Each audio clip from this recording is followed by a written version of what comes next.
Good evening, ladies and gentlemen. Tonight, I want to speak to you about something that will challenge everything you've been taught about what's possible and what's not. I want to share with you the secret of manifesting the seemingly impossible. Before we begin, let me ask you something. What is it that you desire but have dismissed as impossible? What dream have you buried because someone told you it was unrealistic?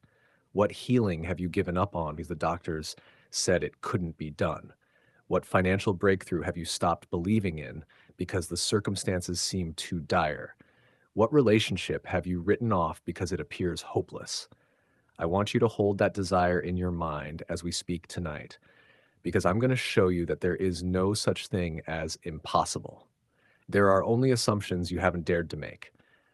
You see, my friends, the word impossible is nothing more than a limitation of the human imagination.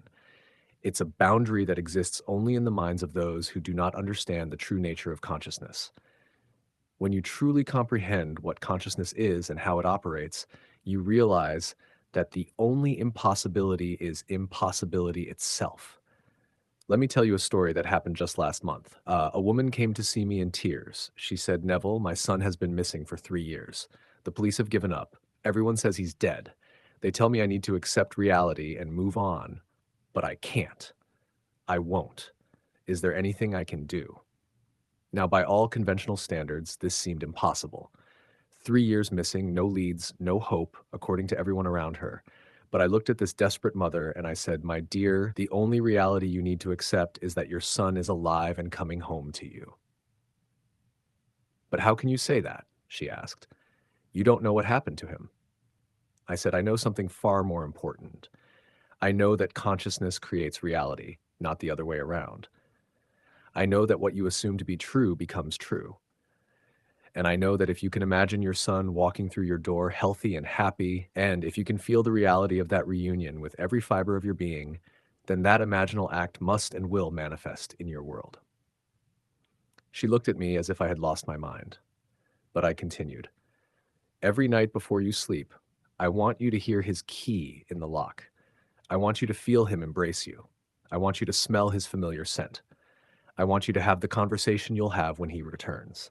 Live in that reality so completely that his absence becomes the dream and his presence becomes the truth." 6 weeks later, she called me, sobbing with joy. Her son had contacted the police.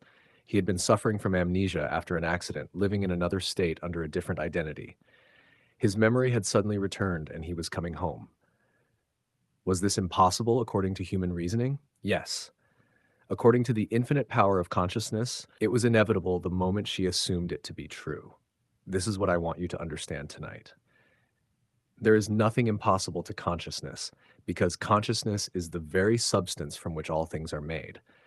When the Bible says, "With God all things are possible," it is not speaking of some distant deity.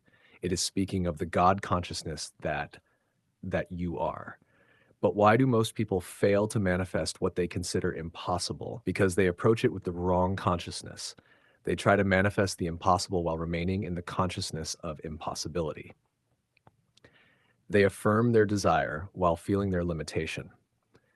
They visualize their dream while believing in their current circumstances.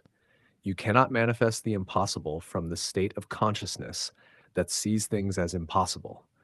You must first become the person for whom this so-called impossibility is natural, normal, and inevitable. Let me share another story. A gentleman came to my lectures who had been told by doctors that he would never walk again. A devastating spinal injury had left him paralyzed from the waist down. He had been in a wheelchair for 2 years, and every medical expert confirmed that his condition was permanent and irreversible. But after hearing these teachings, something stirred within him. He decided that he would no longer accept the verdict of the medical establishment. Every night, he would imagine himself walking, not hoping to walk, not wishing to walk, but actually experiencing the sensation of walking. He told me later, "Neville, I didn't just see myself walking. I felt the ground beneath my feet. I felt my muscles moving.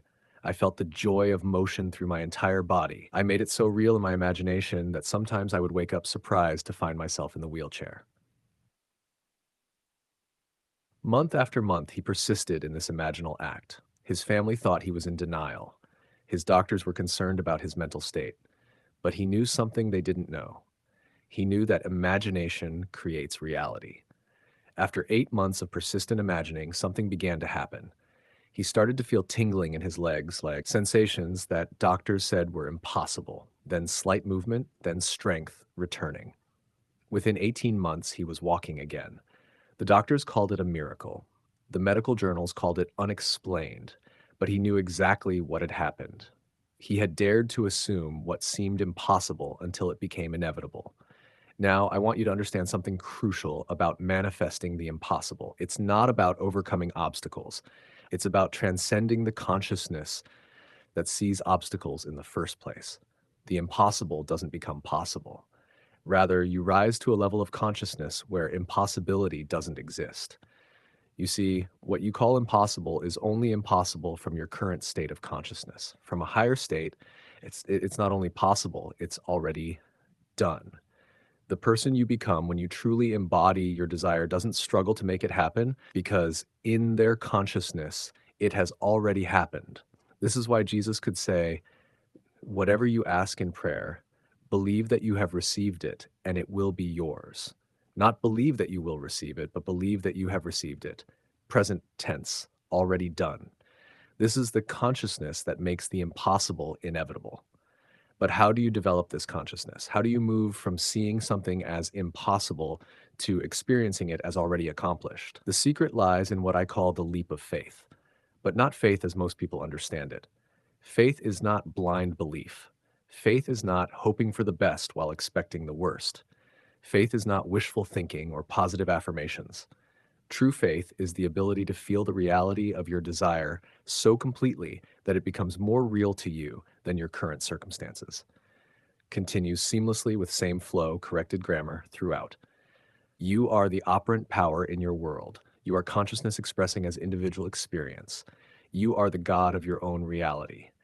And for God, nothing is impossible, including the realization of your most impossible dreams. Dare to assume, dare to persist, dare to become the version of yourself for whom your impossible desire is already real.